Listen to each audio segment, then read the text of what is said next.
Netizen, pinagtanggol si Kim Chiu matapos ang isyu kay Raisa May Dizon. Maraming netizen ang nagpahayag ng suporta kay Kim Chiu matapos siyang makatanggap ng iba't ibang reaksyon. Kaugnay ng naging biro na inuugnay ng ilan kay Raisa May Dizon.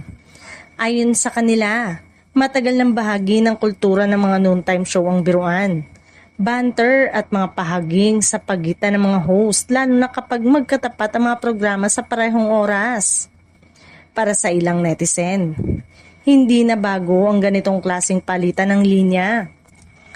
Maging sa iba't ibang noontime show sa nakalipas na mga taon ay karaniwan na rin umano ang mga biruan na may kaugnayan sa ibang programa o personalidad.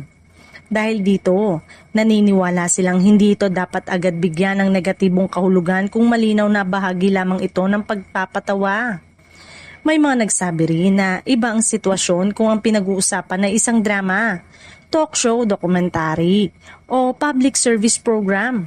Sa mga ganitong uri ng programa, mas inaasahan ang pagiging maingat sa mga pahayag, ngunit sa isang noontime show, normal lang naman daw na mabilis na palitan ng biro upang aliwin ng mga manunood. Ayon pa sa ilang komento sa social media, wala naman silang nakitang seryosong mali sa nangyari.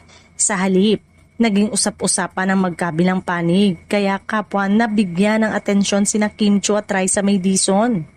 Para sa ilan, isa lamang itong pangkaraniwang usapin na mabilis na lumaki dahil sa dami ng reaction online. Sa huli, napansin ng ilang netizen na si Kim Chiu ang mas nakakatanggap ng negatibong komento, samantalang hindi gaanong naging sentro ng batiko si Raisa May Dizon.